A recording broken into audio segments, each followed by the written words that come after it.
Well, hello and welcome to Shenandoah, Pennsylvania. As you can see, this town was incorporated in 1866. Now, please don't mind the traffic noise.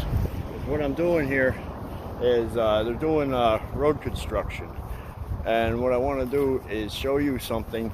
As you can see, I don't know if you can see behind me, the road is starting to be milled or ground up. They take all the old tar up. And what they're going to do is repave this road. I'll show you a little bit of it.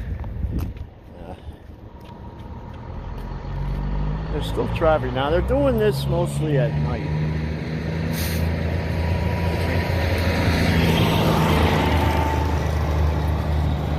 Traffic will by here as I talk. But what I wanted to show you was the original brickwork. Here's some of it right here that they used, and if I'm not quite sure, I'm looking up information on it. When I get home, I'm going to look up some more on this. I think it was in the 1890s they laid the brickwork down on this road. Now, this is the main street. It's basically 924. It goes from Frackville all the way up to Hazleton. And there's a little bit more right there. But I just wanted to show you this because it's about 130 years old they made these roads. Now, in 1866, when they incorporated this town, these were just dirt roads. Sort of mostly like what you see in the old Western movies. This would be cement, this would be wooden planks. And of course, when it rained, it would get muddy and you needed a place to walk. But,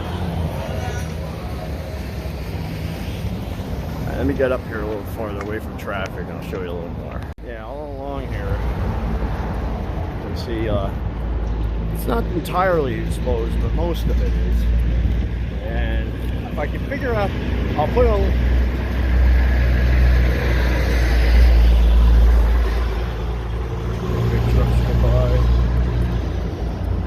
but I'll put it down on the bottom if I find out more about this. The company that made the bricks. Now, it was a magazine from Illinois Library that had a little clip or a little paragraph stating that at this time the people were excited that the roads were going to get paved with bricks. And the book I saw, well, it wasn't a book, but it was a collection of old magazines. It was a book collected old magazines. Yeah, trying to get away from that truck. It was hard to talk with all the noise around here. But yeah, from 6 p.m. to 6 a.m. they've been doing extensive work on this road because the traffic, as you can see, is bad during the day. And what they're doing up ahead there, they're actually digging the road down a good 3 feet and replacing the manhole covers. God knows how old they must be when they put the sewage in. I think the sewage was run around the same time they put these paving bricks down. Yeah, here's some more up here. A lot of construction. Now, I'm not going to bother these guys. But they would probably know the age of these bricks. But yeah, that's pretty neat. That's late 1800s, and they're still here, and they're still in pretty good shape. They don't look like they're busted.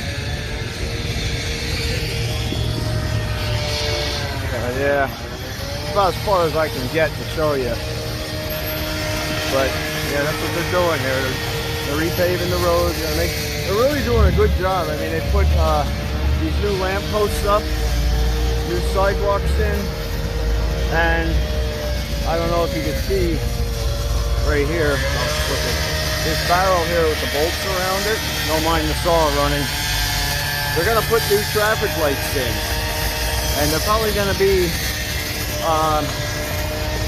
probably like the street lamps here in the same design. They're gonna be, I can't think of that word, like a retro, but yeah, pretty lot of noise up here. It's kind of hard to do this, and the traffic. Like I said, this is around rush hour, and it's around 5 o'clock. So yeah, here's some more construction there. I think there's a lamp post gonna be put there. But there was one, it got broke somehow. Someone backed over it probably. Yeah. I'm gonna try to get across the street here without getting hit. And across the street, you'll see a couple of bricks here that I go by. And on this side, you see they're paving it, and there's bricks exposed here at one point. But now it's all cool. Yeah, I had to jump across this road because now the traffic slowed down a bit. Yeah, doing a nice job on these roads. See, this is what it's gonna look like when they get done. A little music to walk to. Yeah, beautiful town. Now, if you look back in the history books of what this town used to look like, it didn't change too much, other than the cars and the people that live here. But some of the buildings still remain. The J.W. Cooper is a building I was at about 2 years ago, and that was built in the early 1900s, and yeah, it still stands. So there is a lot of history around here. And the other thing too about Shenandoah, there was a lot of stories about the Molly Maguires that arose from here, because it was how do I put it, this was like a big mining town back in the 1800s, around the Civil War era. But yeah, really neat.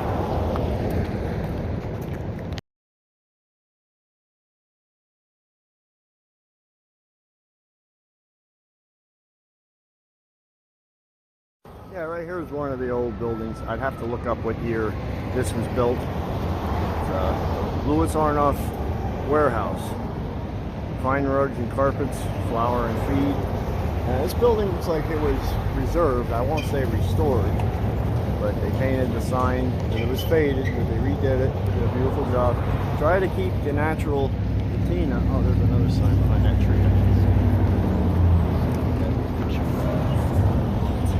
King Midas, bleached flour. And I thought Midas made mufflers. Wow. Alright.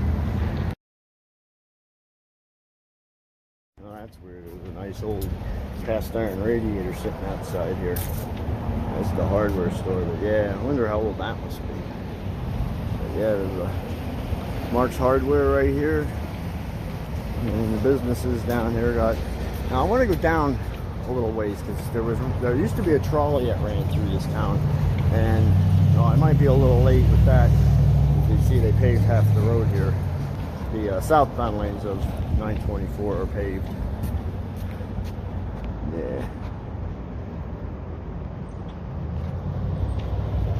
State law, turn your headlights. I don't see too many cars with their headlights on. Most of them. And there's some more. This is a real neat shot of brick right here. You can see there's the tar, and then they might have, watch for cars.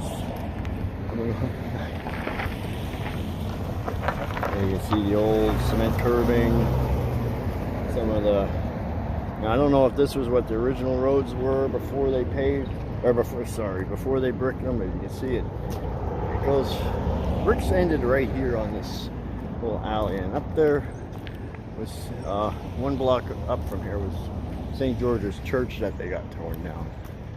But yeah, really neat to see these bricks though. I don't see any names on them. Now some of the milling did damage the bricks, but they're gonna pave over them. But to tell you the truth, I think they should just leave the bricks exposed. Maybe smooth them out a little bit. Yeah, they're doing some work here. Oh yeah, put a light here, I don't know. Alright, gotta get back up to the car, I gotta get home. But yeah, that's pretty neat how there's some old technology still available to see here at Chendo for a limited time. Alright, I think that's gonna do it for today. I'm gonna head home. I'll probably edit this video right away and put it up. Yeah, I don't do the backlog of videos when I have to make them. I try to get them out as fast as I can, because if I get too backlogged, I'm gonna forget some of the stuff I saw, and I'll have to watch the video over and over again. I figure as long as it's fresh in my mind now, I'll put it up. So, okay, until then, this is Cold Cracker coming to you from Shenandoah, Pennsylvania. Looking at the old cobblestone bricks to get a shot of that old building up there. Backdrop, that looks nice. And don't forget to subscribe. Don't forget to comment about this video. Please like this video. Hit that little thumbs up. Give me a point. So, and I hope you watched the video on YouTuber Meetup. You can check their channels out. I have about I'm up to 155 subscribers now, and I thank each and every one of you for subscribing. That helps get my channel rolling. I'm not gonna get monetized. I read somewhere it's until you get 5,000 subscribers that they monetize you. We'll see. We'll get to that, cross that bridge when we get to it. But for now, this is the Cold Cracker signing off, and I'll see you at the next adventure.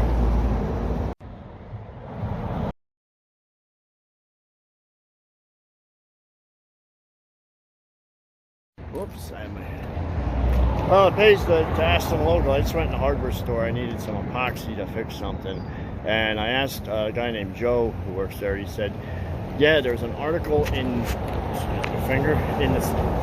Shenandoah Sentinel. I have to look that up. And they called this the Yellow Brick Road. Why? Because the bricks are actually yellow.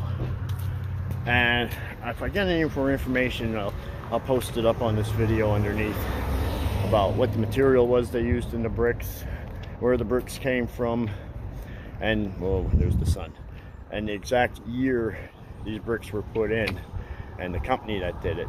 Now, what I also read too is they said it cost about $20,000 back then to have these streets done with these bricks. So today that'd be around $2 million. I don't know what it costs to pave a road today. Because I mean, I went to a country in Europe, over in Germany, and their bricks roads are in perfect shape, and they have a guy going around a wheelbarrow that replaces the bricks that are broken. He gets paid to do that, and they keep them up. I think they should do that here. I think it would look nice. I don't know about the traffic noise, but anywho, all right, if I find any more information, I'll post it up. I'll try to download some pics of what these roads used to look like, and I'll see you then.